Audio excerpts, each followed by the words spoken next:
Hey everybody, I'm trying something new today. Um, Going to deliver the message as normal, but I did get the inspiration to go live with it. So if anybody shows up and has anything to say, please feel free to just type it in the chat. I'm very happy to disengage from whatever I'm talking about and address anything that comes up for you. So, what I have today is a message called You Requested This Experience. Starting with what you feel as disquiet, I'm reading off my phone, is evidence of the imaginary cell walls you are holding up between everyone and everything. So if you just go into that, when you feel any little disturbance, it's a border, it's a boundary, and it's imaginary. And it's like cell walls, but the cell walls aren't real.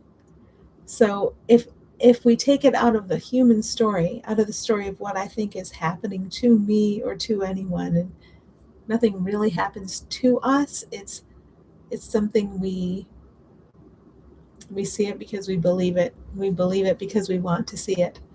So when we feel these like what feel like cell walls, if we can address it that way, and hello, Big Al, good to see you here. Feel free to chime in with anything. I don't mind going in a different direction from this message, but I'll just go along with it for something to say. Um, so when we feel these what seem like, to be like cell walls between and amongst us, it takes us out of the story. It's no longer I feel defensive because this person seems to be intruding upon me. It's oh look, I feel the imaginary cell walls we're holding up. And those are not necessary. It doesn't mean that we have to force ourselves to let down what we perceive to be our defenses. Because it's funny, there's a punching bag right in back of me. It's like an abandoned punching bag that nobody uses. I'm down here in my basement. But it doesn't mean that we have to force ourselves behaviorally. Never, ever, ever do we have to force ourselves behaviorally to abandon what feel like defenses. But if we can use time to take a look at the thoughts that make up those cell walls, and I'm really feeling them a lot every day. An example, I think it's an example of this, we'll see, is I was in a church today, and as I left, as it ended, I just thought, I got to get the hell out of here. And I did. I didn't force myself to stay and socialize, but that's fine, Big Gal. Happy to be here with you. I didn't want to force myself to stay and socialize, so I didn't. But in that moment of having the awareness, the thought from ego is, I've got to get the hell out of here. And that seems to move the body in that experience. It gets a chance to melt in something else. Who knows what it's going to be? There's no should here. There's no should for what the body's supposed to be doing. But when we acknowledge the thoughts that seem to make up these imaginary cell walls between the people and the things and the situations and the concepts involved in any situation, then the things that seem rigid and immovable get to melt. And then the very powerful energy that's here for all of us gets a chance to just work, gets a chance to just be, gets a chance to just assist. So that's what feels good to me. It's like there's a great power here that benefits all of us. And our opportunity, I just noticed my microphone's kind of away from me, so I'm moving it in. Our opportunity is to assist it in assisting everyone, which includes us. So when we can acknowledge a thought, like I've got to get the hell out of here, without forcing ourselves in one direction or another, no shoulds, and then what do I reorient to? I have invented the situation as I see it, as I'm experiencing it. I have invented the world I see. That's the lesson from A Course in Miracles that I'm focusing on today. I think it's lesson 32. So I reorient toward that. And none of that involves forcing my behavior in accordance with an ideal. It just lets something in. And it well may be that moving the body out of there was the thing that was supposed to be done, but there's an echo of a should, and maybe that's what washes away. Or maybe there's a hesitance around interaction that washes away, and then the body starts to interact. We don't know. We don't know because we're letting the ideals go. There aren't any ideals. So we just let the resistance go, or more like notice it and reorient away from it. Hey, Tally. So we notice it and we reorient away from it. And then whatever comes next can come next for everyone without judgment. And that might not be anything you notice happening. It might not have, like A Course in Miracles says, miracles don't always have observable effects, but they're a shift in mind. Our minds are healing. Okay, so next, what you are is not a resource to be taken from or to augment. So you're not here to be taken from. And if judgmental thoughts come up about someone's taking from you, that's okay. You can meet them.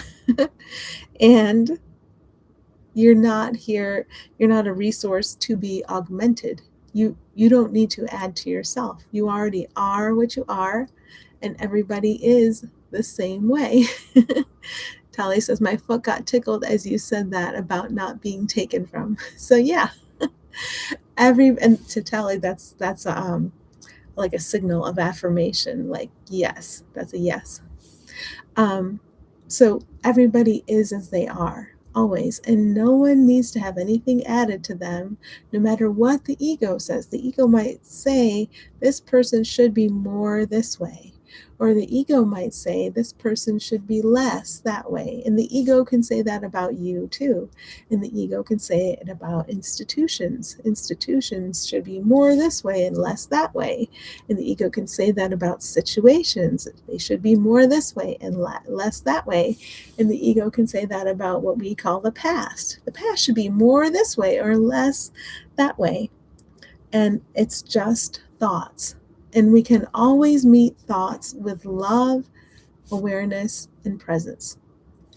And we can rest. And when we do that, then that love, awareness, and presence has a chance to be the one that corrects our perception and shows us what to do next and tells us what to say next. When we start feeling not good, we're not in that space where we're allowing our perception to be corrected.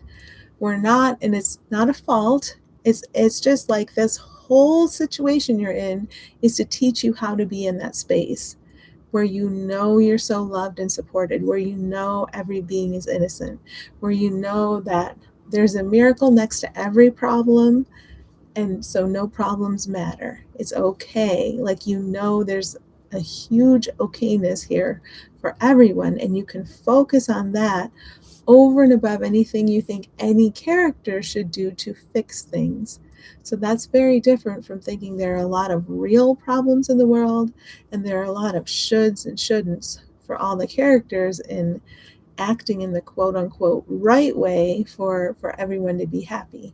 If you remember that everyone here is happiness itself, that they are the happiness, and what connects them to everyone and everything is happiness. So you're just willing to rest in the happiness and be aware that it's here, even if you're not feeling it, right? You might not be feeling it in the way you're used to feeling happiness. You call it in by understanding that no matter what situation anybody seems to be in, they are happiness itself. And they're connected by, let's call it joy. They're connected by joy or by love or by truth or by grace. They're all the same thing. Oh, Big Al's going. I'll see you next time. Have fun doing the dishes. I like doing that, the warm, soapy water. Yeah, I forgot what I was saying, but it doesn't matter. Let me just go back over the statement and see if there's anything else to say there. What you are is not a resource to be taken from or to augment. So you don't need to have any stories about anyone trying to take away from you. And you don't need to have any stories about what you could gain from someone else. Um, all the stories get to go, and you get to be what remains. The stories are what we've been playing with, and you're what remains when all the stories drain away. The stories are what the ego tells us can make us happy. If I have this configuration of things in time and space, and not that configuration of things in time and space, that will make me happy. Right now, it looks as though I may have to re enter the workforce. I don't know yet. I don't know if I'm trying to jump ahead and solve what seems to be a problem on my own. I don't know yet. So I'm going to learn through this experience, but I certainly have that idea coming up. Like, something has gone wrong. If I have to re enter the workforce, that's going to be very disturbing. And so all I can do is take it one thought at a time, one moment at a time. Keep looking, keep stopping, and understand what happiness really is. It's not about a specific configuration of circumstances in time and space. If happiness is located within and between everyone and everything, then there aren't any exceptions to that. So happiness can be experienced in any situation at all. Yeah, the next thing is face the darkness, face the fear in looking at it, my fear of going to work, in looking at it. Oh, my phone's about to go dark. There we go. Its nothingness can become apparent. So, what I think is the big boogeyman here, having to go to work, its nothingness can become apparent. And I'm still not sure that I would have to do this. It's an idea of what might happen. Um, Tally says the ego really doesn't like that. Yeah, there are lots of things our ego really doesn't like. And more I'm learning the purpose of something my ego really doesn't like is, oh, this is going to be bothering me if I can't even this up. There, not there. It's backwards in the camera and I'm not used to it. There. Anyhow, the purpose of something my ego really doesn't like an uneven sweater, is to stop and look at the thought. I don't want to go to work. I don't want to earn money. I don't want my sweater to be uneven. I don't. I do. I need this. So we can expose those thoughts, set them down, and rest, and understand everything is for us, no matter what the circumstance is. It's for us. So we can face the darkness, whatever it seems to be, because the darkness is only made up of thoughts. It's just thoughts, and we can take the thoughts one at a time and examine them and rest. Tally says that would bother me too. The uneven sweater. Look, it's uneven again, and I'm going to leave it because of fear. I'm afraid if I try to fix it again, I'll look very confused on camera. So it will just be easier to not fix it. So I'm exposing that thought too. I'm the same like that. Well, we are one. So yeah.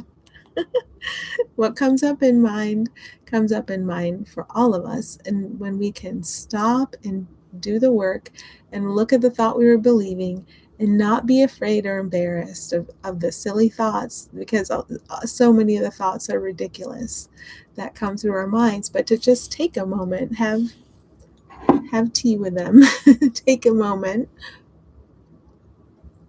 and notice what the thought is, set it down.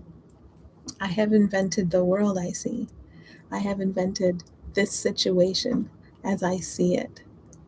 And just that. And then what's supposed to come next? We don't know. That's where we don't know. And the lessons in A Course in Miracles, like, I do not know what anything is for.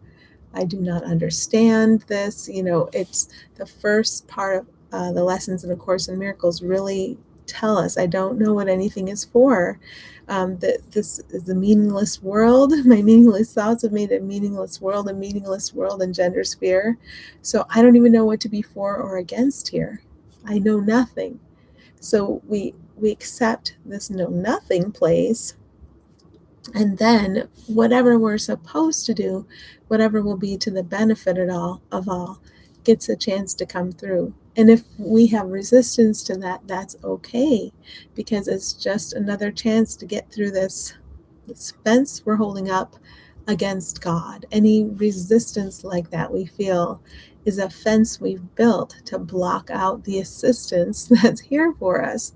So it's well worth just taking the time to pause and taking the time to listen to what was it I just believed, because it's like we try so hard to block out the help that's here for us.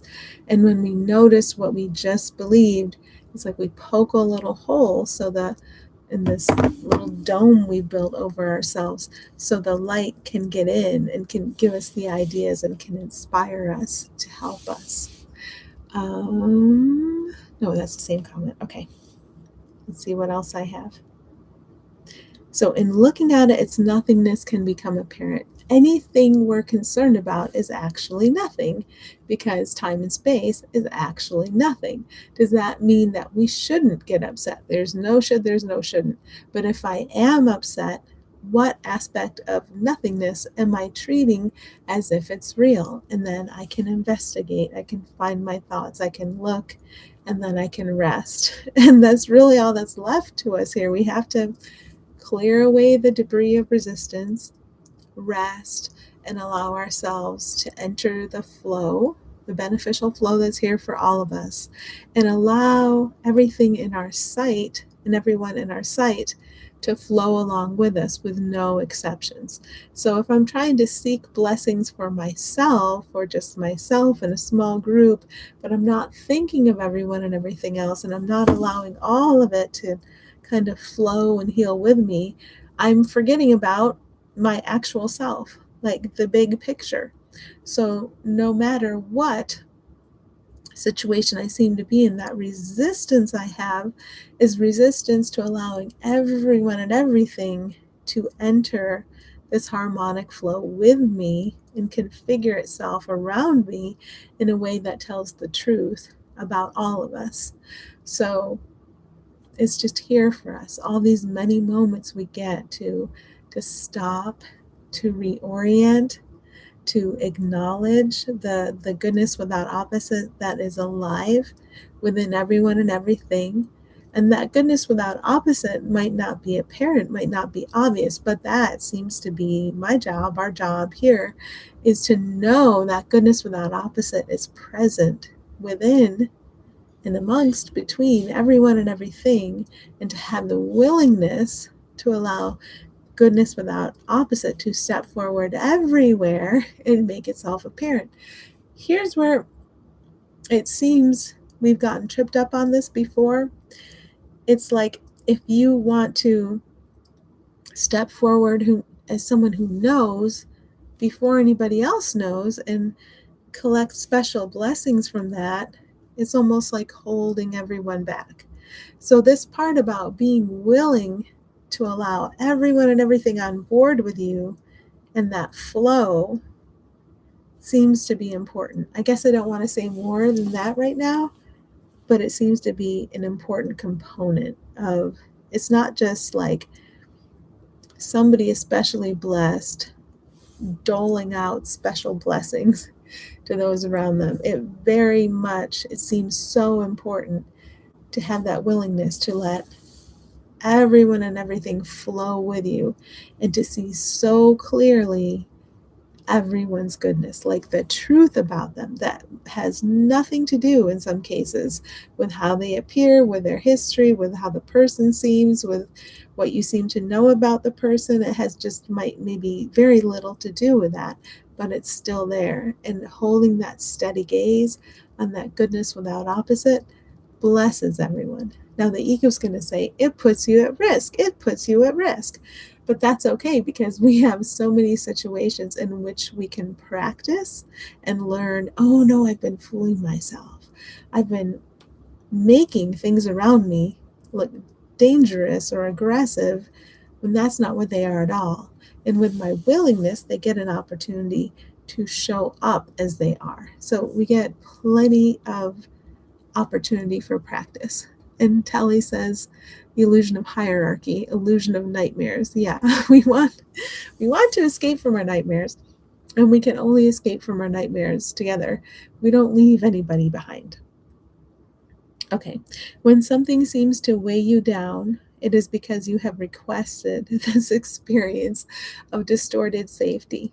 So you might have a distorted safety in your experience, but if it can be threatened in any way, it's because we've left somebody out, that we don't see safety as the core and the truth of everyone and everything behind its surface. So I can project out fear. I can see all kinds of things the ego calls unsafe, and I never have to force my behavior to pretend that I trust where I don't trust. The important thing is to notice where I don't trust, to take a moment with the truth of whoever and whatever seems to be in that situation, to rest and to go on from there. That doesn't mean we force ourselves to engage when we feel safe. Doesn't mean we force ourselves. Oh, did I say safe? Unsafe? I don't know what I said. Doesn't mean we force ourselves to give when we're not really feeling it. It's never about behavioral forcing, and it's always about just blessing yourself and everyone just by stopping to look at what you just believed when you don't feel good. Because in my experience, all the not good feelings are caused by the thoughts I believed and not a seeming danger in people and things around me. Does it feel very realistic that it's seemingly dangerous? Of course it does. Of course it does. I'm not going to go drink cyanide, right? Because I have a strong belief that poison is poison and poison is painful and poison causes suffering. And I'm not going to try to behaviorally force myself or anyone past that. It's about taking a moment to notice. I believe substance kills body, and I believe I'm the body, and I believe this whole thing is dangerous. And I have invented the world I see, and I have invented this situation as I see it. So now, having rested in the truth of what's really going on here, some fever dreams, now I get to rest and I get to move on from a place of peace. And sometimes when we've gotten ourselves worked up, it may seem to take longer to get back to that baseline of peace, but it is you. That baseline of peace is you, and it's everyone you would call else. And it never goes away, no matter what you do, no matter what happens, no matter what anyone else does. The only thing you can't shake off is that your peace itself. That's the only thing you can't lose, is that you're peace forever, and so are they, and you're joined by peace. Or I can say your love, or your joy, or your inspiration. I could say many words to represent the same thing, but there can only be one thing that's actually true in every situation, and it's that. So when we learn how to stop everything else, we give everything else a chance to fall away. And if we're walking through a landscape of our thoughts, then the thoughts we allow in show us that they become our perception and our experience. So are we nutty because we're walking through this cartoonish, crazy landscape? Yeah, every time I don't feel good, it's evidence of my insanity. But all the help is within. So as I learn how to stop and go within and set down what seems to be afflicting me, which can only be a thought, even if it seems to have taken form, then here I am on my way walking home with you. And every time I stop, it helps you. And every time you stop, it helps me. So we can't do anything but help each other, even if we seem to be going backwards. Thoughts in the mind, there are no private thoughts. So we can feel the fear.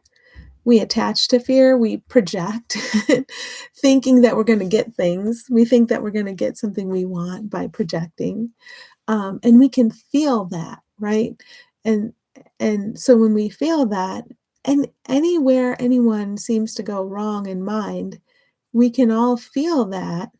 And this seems too big to talk about, but oh well. And we can all stop to reorient. So when we're in, I think what the A Course in Miracles would call a holy relationship, when we recognize relationship is not between two egos, it's our actual relationship is just resting in our holiness together.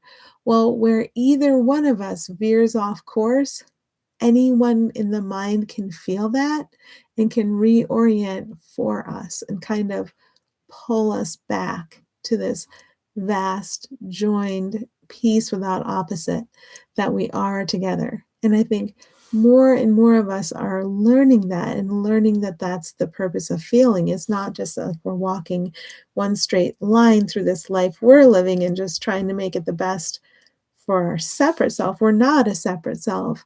And we can feel when something has gone awry in the mind, and we can reorient. And that's what a day is for. Yeah, Tally says, everlast behind you, bit of a synchronicity with what we are is forever. Yeah, I noticed that too. I felt self-conscious about the shot being wider than I thought it would be because I forgot this is my computer, not my phone. And I thought there's a punching bag in there and it seems kind of violent, but it says everlast. So my first attempt at setting up the live, I noticed the shot was wider than I wanted it to be, and I just deleted it and cleaned up a little over there, and I was embarrassed, more of my house is showing than I thought would be showing, so I had some thoughts to go through right there. Okay. All right. Let me go back through this other one more time. Telly says, "It was totally meant to be in this." Yeah, I think so.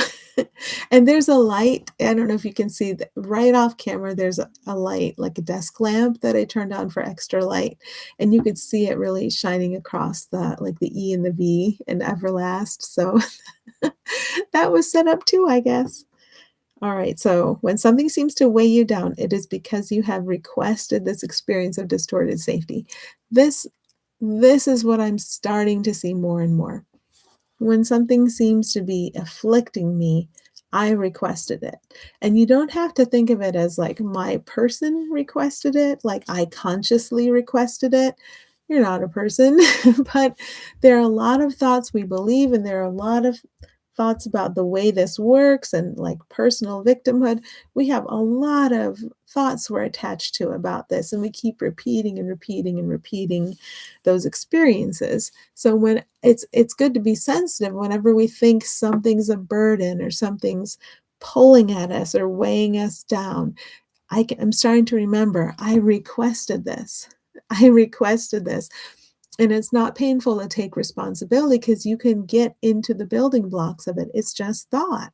I see what I believe, and I believe it because I want to see it. I see a messy basement, and I believe it because I want to see it. I have this whole hierarchy of illusions about cleanliness and lack of cleanliness, and I get a chance to run into those thoughts every day. I may not choose to drop those thoughts. I may choose instead to effort to clean, to make things clean, to make things even instead of dropping the thoughts. But that's okay too. We don't have to rush ourselves. There always seems to be a set of thoughts or a way of thinking that's on the chopping block, like it's the next group to really be questioned deeply and to be released. And maybe that's not the cleaning thoughts yet.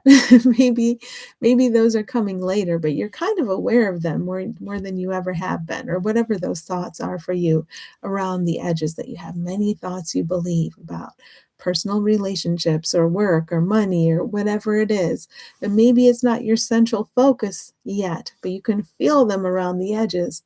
And as soon as it seems, in my experience, after I've taken like whatever the central focus is, and right now it seems to be finances, as soon as I addressed that and I've really gone through and gone through and gone through, maybe cleaning's next, maybe food's next. I've had several phases of eating and food thoughts coming in that are on the chopping block. They seem to have central focus.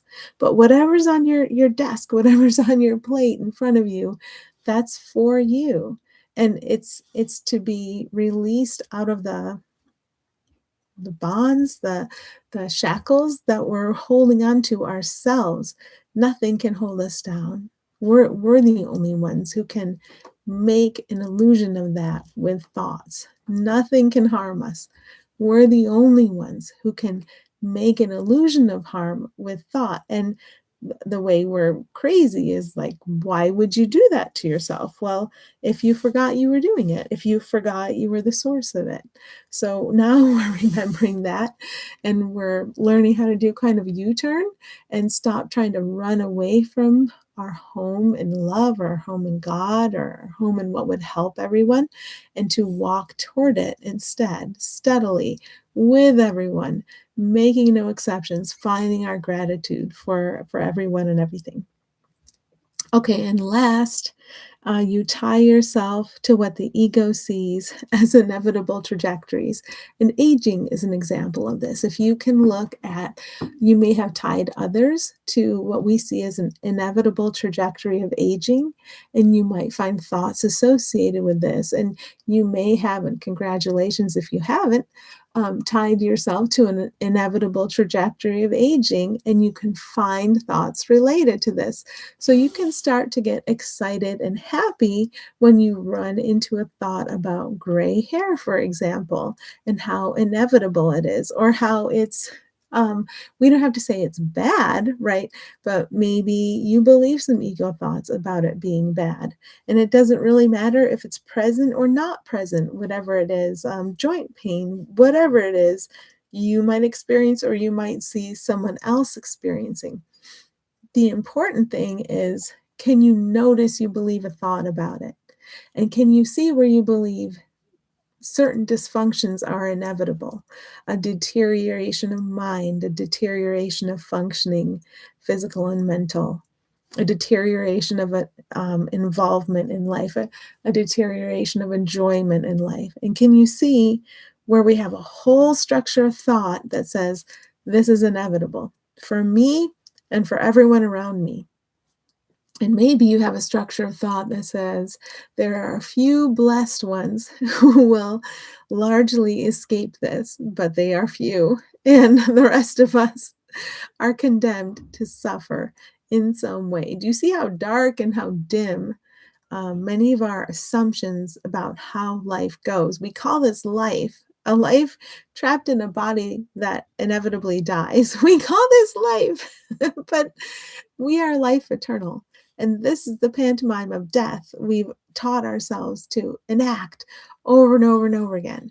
And as you start to look at all the thoughts that are combined together to make it, it starts to become a comedy. And you wake up within this comedy of the pantomime of death that you've reenacted over and over and over and over and over again. And then as you wake up within it, I don't think it's awakening really, it's awareness maybe. You start to be directable within this stage play. What you are with everyone and everything, not separate from everyone and everything, can start to come in and direct you, guide you, inspire you. And you know that inspiration is coming from what everyone and everything is. And that's why you're grateful to all of them, whether they're things or people. You're grateful to all of them because you know all the goodness within you comes from them because they're exactly the same as you. And the beautiful thing about that is you don't have to be grateful to them for how they look, what they say, what they seem to give you in terms of things or actions or support. It doesn't matter how they look, what they say, what they do. That doesn't matter. It inevitably aligns with an obvious understanding of innocence and goodness without opposite because we allow it to. But our actual gratitude comes from what we are together and from the relief of we are this beautiful thing together forever, and nothing can touch or change that, no matter how hard or ridiculously we are pretending. So that's what's here for us, true gratitude. And it's okay to feel gratitude for things that could be separate in time and space. But when that gratitude starts to change into inadequacy, lack, judgment, ideals, then that's where it's time to stop. And I found that my gratitude for things in time and space can go sour really quickly. You can notice someone over there has more or less, and then you feel bad about that.